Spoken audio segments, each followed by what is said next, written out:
इस वक्त की बड़ी खबर और मैं हर्षवर्धन जी से रिएक्शन लूंगा। शिवराज सिंह ने ट्वीट किया है अभी अभी, भारत माता की जय, जनता जनार्दन की जय। आज मध्य प्रदेश विधानसभा चुनाव के नतीजे आ रहे हैं और मुझे विश्वास है जनता के आशीर्वाद व आदरणीय प्रधानमंत्री श्री नरेंद्र मोदी जी के कुशल नेतृत्व में। सीधे निधि का रुख कर लेते हैं। भोपाल में मौजूद है निधि। शिवराज सिंह चौहान ने पहला ट्वीट कर धन्यवाद कर दिया है, प्रत्याशियों को मुबारकबाद भी दे दी है।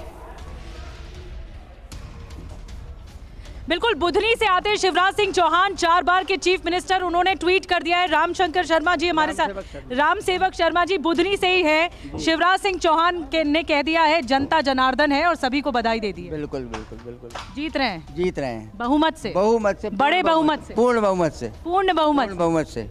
और शिवराज जी जैसा तो व्यक्ति नहीं मध्य प्रदेश में भैया। लाडली बहना योजना कामयाब हो गई। अरे सारी योजनाएं कामयाब है उनकी तो नहीं, उन्होंने कहा था कि हमारी बहनों ने, हमारी महिलाओं ने हमें बड़ी मुख्यमंत्री हैं जिन्होंने वोटिंग के बाद भी एक कैबिनेट मीटिंग की है। और मैं सीधे हर्षवर्धन जी के पास चलूंगा। हर्षवर्धन जी, ये जो ट्वीट है जो आप ही ने मुझे बताया शिवराज का, इस पर आप क्या कहेंगे? नहीं, मुझे लगता है कि शिवराज सिंह चौहान भारतीय राजनीति के एक ऐसे नेता हैं जिनको सर्वाइव करना चाहिए। मैं सर्वाइव इसलिए कह रहा हूं कि 2018 में भारतीय जनता पार्टी के केंद्रीय नेतृत्व ने राजस्थान, मध्य प्रदेश और छत्तीसगढ़ के नेतृत्व को खारिज कर दिया था। लेकिन शिवराज सिंह चौहान एक जिसको कहते हैं ना कि जुझारू नेता की तरह आगे बढ़े हैं और शायद वो अपनी पोजीशनिंग को मजबूत करने की कोशिश कर रहे हैं। यहां एक बात मैं जरूर कहूंगा, शिवराज जी भी ये जानते हैं कि अब उनकी राजनीति को थोड़ा सा तो टर्न देने की जरूरत है। अब ये लोकसभा चुनाव तक होगा, उसके बाद होगा, शायद उसी की पोजीशनिंग। तो उन्हें सीएम कैंडिडेट अगर प्रोजेक्ट किया जाता तो इसका फायदा होता, आप ये कह रहे हैं? नहीं मानता। नहीं, शिवराज सिंह चौहान मध्य प्रदेश के बहुत बड़े नेता हैं, उनकी सरकार बहुत शानदार रही है। देखिए, आपको रोक रहे हैं, तस्वीरें दिखा रहे हैं। दिया कुमारी मंदिर पहुंच गई हैं पूजा पाठ करने के लिए, तो धन्यवाद करने के लिए पहुंच रहे हैं नेता, कामनाएं करने के लिए पहुंच रहे हैं और बहुत कुछ और चाहिए अभी नेताओं को जैसे जैसे नतीजे सामने आएंगे। क्योंकि अब तो बात इस बात की हो रही है कि मुख्यमंत्री का चेहरा कौन होगा, अब तो बात इस बात की हो रही है कि कौन कहां किस तरह से आगे बढ़ेगा। तो ये तस्वीरें और अच्छी खबर दिया कुमारी की उनके लिए अच्छी खबर है, तो शुक्रिया अदा करने के लिए पहुंची हैं, भगवान का धन्यवाद करने के लिए, क्योंकि अपनी सीट से वो आगे चल रही हैं। और तस्वीरें हम आपको लगातार दिखा रहे हैं। देखिए किस तरह से दिया कुमारी की का आंकड़ा भी दिखा रहे हैं, आगे चल रही हैं। और ये दूसरी तरफ उनकी तस्वीर पहुंची है मंदिर में मत्था टेकने के लिए। एक बार फिर निधि का रुख कर लेते हैं। निधि, आपके पास क्या जानकारी है? साथ ही मध्य प्रदेश में साफ तौर पर बहुमत के आंकड़े को पार करती हुई बीजेपी दिखाई दे रही है और शिवराज सिंह चौहान भी कॉन्फिडेंट हैं।